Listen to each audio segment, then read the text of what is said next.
Now, Chief Meteorologist Scott Dorval with the On Your Side forecast.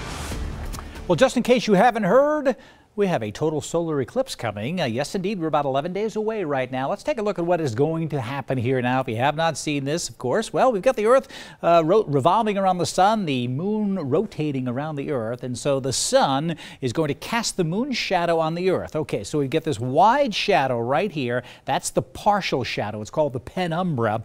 But what happens is this part of the sun, you can see from the top of the sun down here, we have this little kind of like a funnel in here. This is where the total solar eclipse is. It's not as wide. It's just a matter of tens of miles wide right here.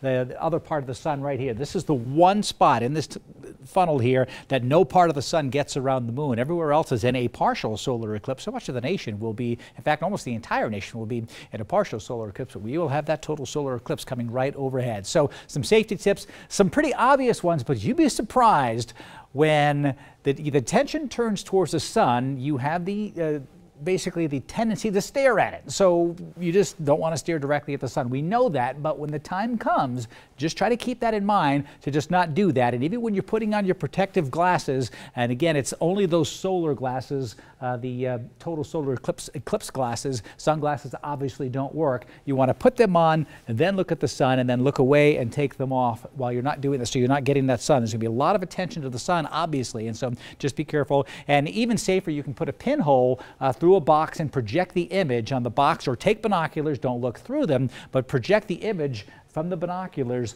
onto a piece of paper, and that way you can have the status of the partial solar eclipse as it's becoming total. You know how far away we are. If you just have it, you can glance down at it without having to worry about putting on the glasses and staring up. So here's a location that we'll be live at coming up during the eclipse. The first contact, as it's called, when the sun just starts to go, the moon just starts to come across where the sun is, will be at 10:11 in the morning in Cascade. I've put in a few clouds here. The latest weather forecast is generally like it has been, with the morning time the most sunny. We'll probably have some smoke around as well. By the time we hit totality here, there'll be 1 minute and 55 seconds. I've got to change this, not an hour and 55 minutes, 1 minute and 55 seconds of totality. That will be in the Cascade area. The maximum time, if you're just planning, will be at 11:28. The beginning of total solar eclipse in the western part of the state to the end of total solar eclipse in the eastern part of the state is only going to be about 11 minutes. And so it's just going to be rocketing across Idaho here, and it's about an hour and a half from Oregon to South Carolina for this. But in Cascade, 11:28 is the maximum eclipse. That's what's called the second contact. And then the third contact is right in here, where the sun is then now ready to pass on off. That's the end of the partial eclipse here. Will end at 12:50 in the afternoon. 81 degrees is the expected forecast. Now, all next week, of course, this could change. It's a long ways off. I will keep you updated on the forecast for Cascade and other locations like Weiser and around the region. Right now, not looking too bad from our Toyota Tower Cam networks. Better visibility today, 96 degrees. It is calm. It is hot.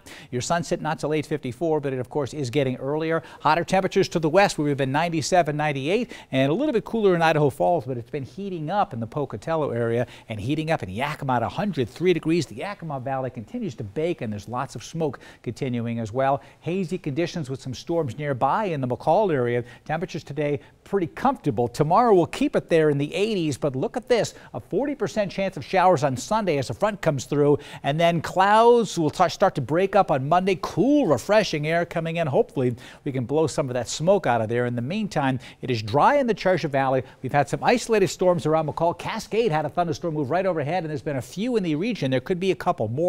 Stanley Sun Valley has had numerous showers and storms. They seem to be pushing to the east right now, and south of the Magic Valley, some storms are pulling away to the east as well. We do have that red flag warning in effect for the possibility of lightning in the Owyhee County area. This is the way it looks right now. Tomorrow is going to look pretty similar where the valley is dry. My exclusive true view of tomorrow's weather today shows those temperatures just like today, mid to some places upper 90s, mostly sunny skies, a light wind, a slight chance for a late day shower or storm popping on on in. We go to the Boise Mountains. Pine and Featherville seems to be one of those popular spots for some of these storms to pop up. It's a possibility. And near Idaho City to the east. In the Long Valley area, temperatures in the 80s will be at 97. In Riggins tomorrow, high temperature in Stanley and Sun Valley tomorrow, 78 to 80. A few storms tonight and a few more possible tomorrow afternoon. Here's a look at my extended forecast here. We're still hot tomorrow, one more day, and then we start to get the breeze coming in late in the day Sunday. It will start out like it's going to be typically a hot day, but then it won't get quite as hot.